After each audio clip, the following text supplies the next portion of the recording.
ದೀಪ ಇಲ್ಲಿರೋವರೆಗೂ ಕೆಲಸದವ್ರಿಗೆ ಯಾರು ಏನು ಮಾಡೋಕ್ಕಾಗಲ್ಲ. ಆ ಸತ್ಯನ ನೀವು ಆದಷ್ಟು ಬೇಗ ಅರ್ಥ ಮಾಡ್ಕೊಂಡ್ರೆ ಒಳ್ಳೇದು. ಕೆಲ್ಸದವ್ರು ಅಂದ್ಕೂಡ್ಲೆ ಅವ್ರನ್ನ ಕೀಳಕ್ ಕಾಣೋದು ನಿಮ್ಮಂತ ದೊಡ್ಡವ್ರಿಗೆ ಒಳ್ಳೇದಲ್ಲ. ನನಗೆ ನಾಯಿನೂ ಒಂದೇ, ಈ ಮನೆ ಕೆಲಸದವರು ಒಂದೇ, ಯಾವ ವ್ಯತ್ಯಾಸನೂ ಇಲ್ಲ.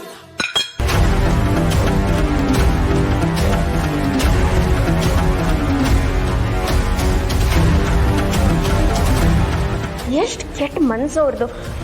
ನಿಮ್ಮನ್ನೆಲ್ಲ ಕಾಲ್ ಕಸದ ಥರ ನೋಡ್ತಾರೆ. ಇವ್ರಿಗೆ ಕಾಲನೇ ಉತ್ತರ ಕೊಡುತ್ತೆ. ಜಾಜಿ ಅಕ್ಕ, ನೀವು ಬೇಜಾರು ಮಾಡ್ಕೋಬೇಡಿ. ಪರವಾಗಿಲ್ಲ ಬಿಡಿ ಮೇಡಮ್, ನೀವು ಮಾತ್ರ ನಮ್ಮಂಥ ಕೆಲಸದ ಜೊತೆ ಪ್ರೀತಿಯಿಂದ ನಡ್ಕೊತೀರಲ್ಲ, ಸಾಕಷ್ಟು.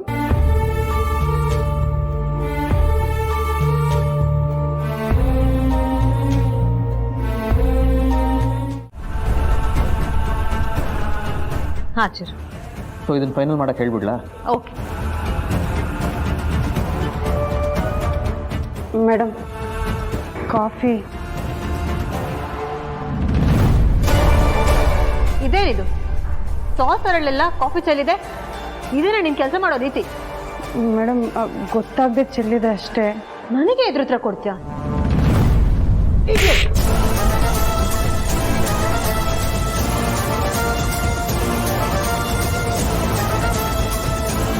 ಈ ಮನೆಯಲ್ಲಿ ಕೆಲವೊಂದು ರೂಲ್ಸ್ ಇದೆ, ಯಾರೇ ಆಗಿದ್ರು ಅದನ್ನ ಫಾಲೋ ಮಾಡಲೇಬೇಕು. ಮಾಡಲಿಲ್ಲ ಅಂದ್ರೆ ಅವ್ರಿಗೂ ಇದೇ ಗತಿ ಆಗುತ್ತೆ. ಏನಾಯ್ತು ಸೌಂದರ್ಯ? ಕಾಫಿನ ಸಾಸರಲ್ಲಿ ಚೆಲ್ಕೊಂಡು ಬಂದಿದ್ದು ಅಲ್ದೆ ಯಾಕೆ ಅಂತ ಕೇಳಿದ್ರೆ ನನಗೆ ಎದುರು ಉತ್ತರ ಕೊಡ್ತಾಳೆ.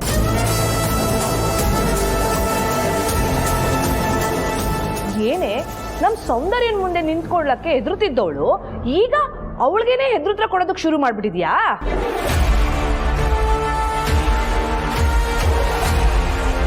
ಸೌಂದರ್ಯ, ಇದೆಲ್ಲ ಇವಳಿಗೆ ಬೇರೆಯವ್ರು ಕೊಡ್ತಿರೋ ಕುಮ್ಮಕ್ಕು. ಇಲ್ದೇ ಇದ್ರೆ ನಾಯಿ ಬಾಲದ ತರ ಮುದ್ರಕೊಂಡು ಇರ್ತಿದ್ದವಳು ನಿನ್ ಮುಂದೆ ಹೇಗ್ ಮಾತಾಡ್ತಿದ್ದಾಳೆ? ಜಾಜಿ ಅಕ್ಕ, ನೀವು ಅವ್ರಿಗೆ ಎದುರುತ್ತರ ಕೊಟ್ರ? ಇಲ್ಲ ಮೇಡಮ್, ಕಾಫಿ ಯಾಕೆ ಚೆಲ್ಲಿದೆ ಅಂತ ಕೇಳಿದ್ರು, ಗೊತ್ತಿಲ್ಲದಲ್ಲೇ ಚೆಲ್ಲಿದೆ ಅಂದೆ ಅಷ್ಟೇ. ಹೇಯ್, ಮತ್ತೆ ತಮಾಷೆ ಕೊಡಕ್ ಬರ್ತೀಯ ನೀನು?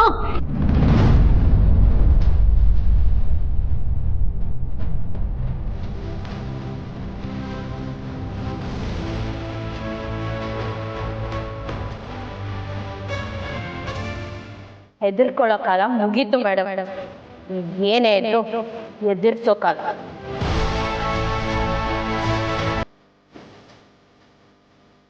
ಗೊತ್ತಿಲ್ಲದೆ ಆಗಿದ್ದು ಅಂತ ಹೇಳಿದ್ರು ಕೈ ಎತ್ತಿದ್ದು ಮೊದಲನೇ ತಪ್ಪು, ಮತ್ತೆ ಕೈ ಎತ್ತಿದ್ದು ಎರಡನೇ ತಪ್ಪು.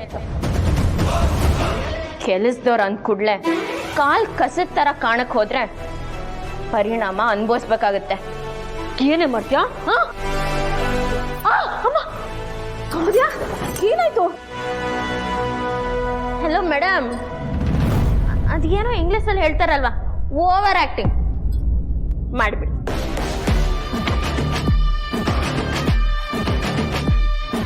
ಪ್ರಪಂಚ ಮುಳುಗೋ ತರ ಏನೂ ಆಗಿಲ್ಲ ಅಲ್ವಾ ಮೇಡಮ್?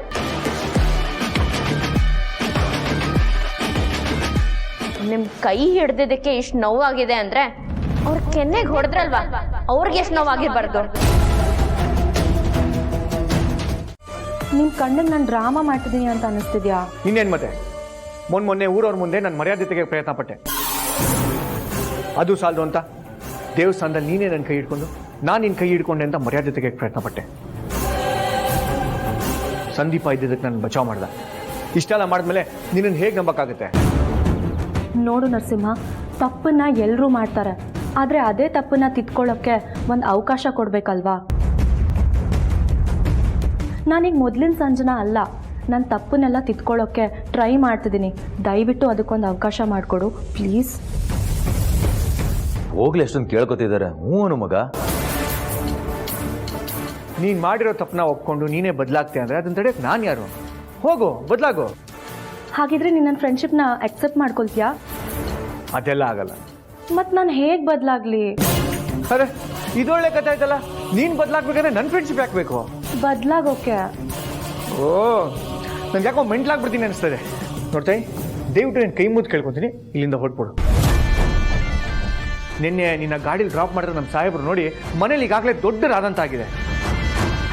ನೀನು ಮತ್ತೆ ಇಲ್ಲಿ ಬಂದಿರೋದು ಗೊತ್ತಾದರೆ ಅಷ್ಟೇ, ನನ್ನ ಕತೆ ಮುಗೀತು. ನನ್ನ ಒದ್ದು ಹೊರಗಾಗ್ತಾರೆ.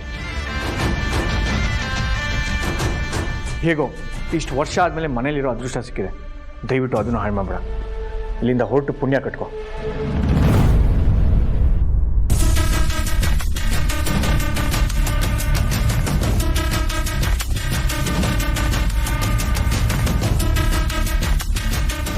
ನನ್ನಿಂದ ನಿಮ್ಮ ಅಪ್ಪನ ಹತ್ರ ನೀನು ಬಯಸ್ಕೊಳ್ಳೋ ಥರ ಆಯಿತು. I am really sorry for that. ಆದರೆ ಅದಕ್ಕೋಸ್ಕರ ದಯವಿಟ್ಟು ನನ್ನನ್ನು ದೂರ ಮಾಡಬೇಡ ಪ್ಲೀಸ್. ನನಗೆ ನಿನ್ನ ಫ್ರೆಂಡ್ಶಿಪ್ ಬೇಕು, ಅಕ್ಸೆಪ್ಟ್ ಮಾಡ್ಕೋ.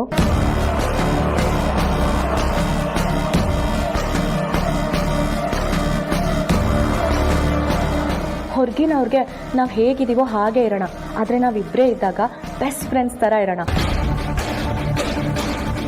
ಇನ್ನು ಮುಂದೆ ನಮ್ಮಿಬ್ಬರ ಮಧ್ಯೆ ಇದ್ದಿದ್ದ ದ್ವೇಷ ಮತ್ತು ಕೋಪ ಇವತ್ತಿಗೆ ಕೊನೆಯಾಗಲಿ. ನಮ್ಮಿಬ್ಬರ ಫ್ರೆಂಡ್ಶಿಪ್ ಬಗ್ಗೆ ನೀನು ನಿಮ್ಮ ಮನೇಲಿ ಹೇಳಬೇಡ, ನಾನು ನನ್ನ ಮನೇಲಿ ಹೇಳಲ್ಲ, ಆಯಿತಾ? ಪ್ಲೀಸ್ ನನ್ನನ್ನು ನಾನು ಬದಲಾಯಿಸ್ಕೊಳ್ಳೋಕ್ಕೆ ಒಂದು ಚಾನ್ಸ್ ಕೊಡು ನರಸಿಂಹ.